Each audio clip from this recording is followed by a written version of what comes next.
একটা সুন্দর সকাল আপনাকে অনেক কাজেই অনুপ্রেরণা জাগাবে।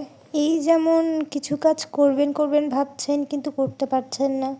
শরীর আর মন যদি ভালো থাকে সেই কাজগুলো অটোমেটিকলি হয়ে যাবে। সেই জন্য আমাদের জীবনে আসা প্রতিটি দিনেরই অনেক বেশি মূল্য রয়েছে। আসসালামু আলাইকুম, সবাই কেমন আছেন? আশা করি সবাই অনেক ভালো আছেন। আমিও আল্লাহর রহমতে অনেক বেশি ভালো আছি। প্রথমেই আপুদের কাছে ক্ষমা চেয়ে নিই, কারণ আজকের ভয়েস অনেক খারাপ হচ্ছে, কারণ আমার গলা একদমই ভেঙে গেছে।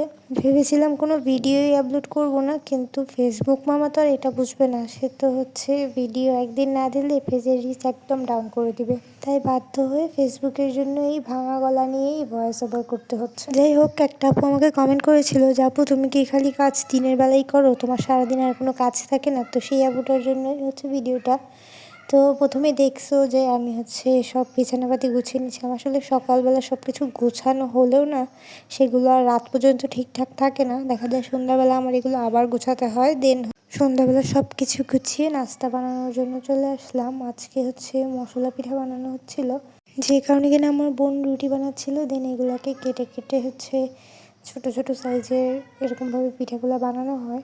আশা করি আপনারা অনেকেই পিঠাগুলো চিনেন। আসলে সত্যি বলতে বাচ্চা কাচ্চাদের ঘরে সন্ধ্যাবেলা যদি নাস্তাটা না বানানো হয়, তাহলে আসলে মনে হয় যে এটা বাসাই না।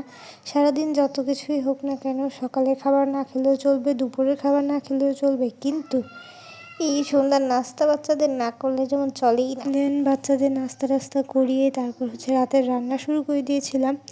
মুরগি রান্না হচ্ছিল, আর এগুলো ছোট ছোট আলু সিদ্ধ করা হয়েছে। এগুলো দিয়েই মুরগিটা রান্না করা হবে। কার কার এরকম ছোট আলুগুলো খেতে ভালো লাগে বলে যাবেন। আমার কিন্তু ভালো লাগে, কিন্তু আসলে সময়ের জন্য এগুলা বেছে রান্না করা একটু টাফ। কিন্তু এখন যেহেতু আমার ছোট বোনরা আছে, তো সে কারণে সাহস করাই যায়, কারণ সবাই মিলে বাঁচতে বসলে খুব ইজিলি হয়ে যায় কাজ। যেহেতু আমার বাসা চেঞ্জ করা হয়েছে, তো রাইস কুকারটা আনা হয়েছে অনেক দিন আগেই, কিন্তু আসলে সেরকমভাবে চালু করা হয়নি। আর রাইস কুকারটা টোটালি অনেক দিন যাবৎ বন্ধ। সেই জন্য আজকে একটু রাইস কুকারে নুডলস রান্না করে টেস্ট করলাম যে না, রাইস কুকারটা ঠিক আছে নাকি। তারপর দেখলাম না, রাইস কুকারটা ঠিক আছে একদম।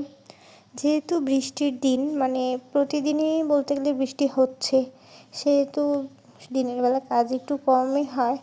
আর সারাদিন না বৃষ্টির কারণে কোনো কিছু ভালোও লাগে না। দেখা যায় সারাদিন শুয়ে বসেই থাকা হয়, শুয়ে শুয়ে ভিডিও এরকম দেখাই হয়।